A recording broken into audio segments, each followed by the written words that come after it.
William Shakespeare. Since William Shakespeare lived more than 400 years ago, and many records from that time are lost or never exist in the first place, we don't know everything about his life. For example, we know that he was baptized in Stratford-upon-Avon, 100 miles northwest of London on April 26, 1564, but we don't know his exact birth date, which must have been a few days earlier. We don't know that Shakespeare's life revolved around two locations, Stratford and London. He grew up, had a family, and bought property in Stratford, but he worked in London, the center of English theatre, as an actor, a playwright, and partner in the leading acting company. He became both prosperous and well known. Even without knowing everything about his life, fans of Shakespeare have imagined and reimagined him according to their own tastes. William Shakespeare was probably born on about April 23 in 1564, the day that is traditionally given for his birth. He was John and Mary Shakespeare's oldest surviving child. Their first two children, both girls, did not live beyond infancy. Growing up as the big brother of the family, William and three younger brothers, Hilbert, Richard, and Edmund, and two young sisters, Anne, who died at 7, and Joa.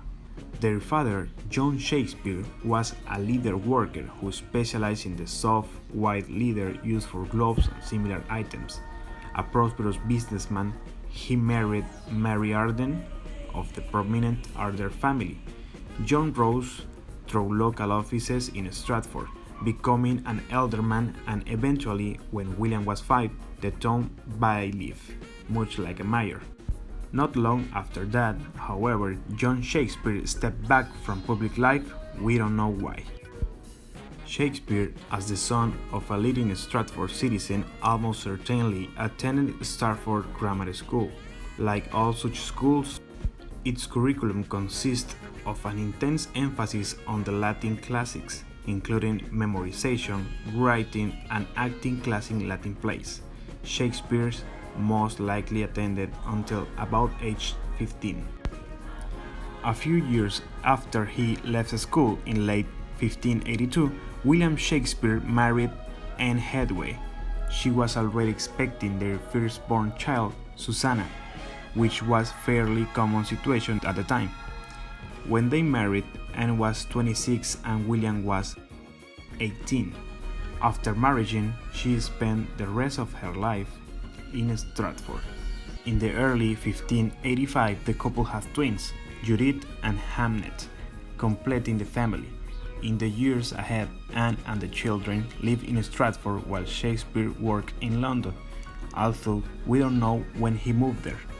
Some later observers have suggested that this separation and the couple's relatively few children were signs of a strained marriage, but we don't know that. Shakespeare's only son, Hamnet, died in 1595 at the age of 11. His older daughter, Susanna, later married a Stratford doctor called John Hall. Their daughter Elizabeth, Shakespeare's first grandchild, was born in 1608. In 1616, just months before his death, Shakespeare's daughter, Judith, married Thomas Kinney, a Stratford painter. The family subsequently died out, leaving no direct descendants of Shakespeare. William Shakespeare has knowledge of 7 languages and usually made direct quotes in the other language directly in the plays that he wrote. It is incredible that he had a vocabulary of 24,000 words, the most for any writer then and now.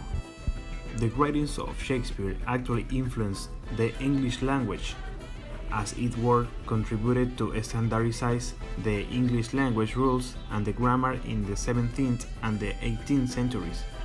The words and phrases that he wrote were embedded in the language, especially in A Dictionary of English Language by Samuel Johnson.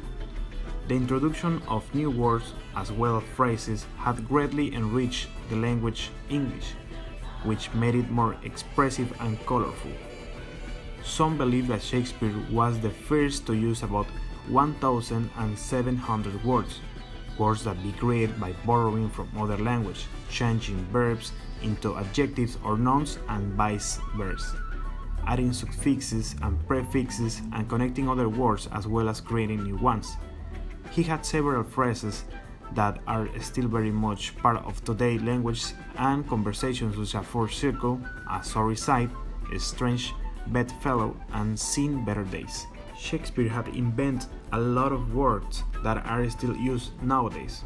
Here are some words first used in his writings: eyeball, moonbeam, poking, obscene, new-flanked, cold-blooded, savagery, hot-blooded, epileptic, addiction, arch-villain, assassination, unreal Macbeth, bedazzled, pedant, belongings, disheartened, swagger, down, among a lot more of words. William Shakespeare, possibly the greatest of all English dramatists, is to be mentioned particularly as an icon in English. He remains unparalleled and unrivaled in the realm of philology. No other individual writer has exercised so much influence on English language as Shakespeare has done. Shakespeare prospered financially from his partnership in the Lord Chamberlain's Men, as well as from his writing and acting. He invested much of his wealth in the real estate purchases in Stratford and bought the second largest house in the town, New Place, in 1597. Among the last plays that Shakespeare worked on was the two novel Kingsmen, which he wrote with a frequent collaborator, John Fletcher, most likely in 1613. He died on April 23, 1616. And that's an amazing and blowing fact. He was born and he died in the same day, the same month, in different years. The memorial bust of Shakespeare at Holy Trinity Church in Stratford is considered one of the true authentic likenesses because it was approved by people who knew him. The bust is in the Folger's pastor reading room. Shown at left is a copy of his statue. The other such likenesses is the engraving by Martin Droschut in the 1623 first folio edition of Shakespeare plays, produced 7 years after his death by his friends and colleagues from the King's Men.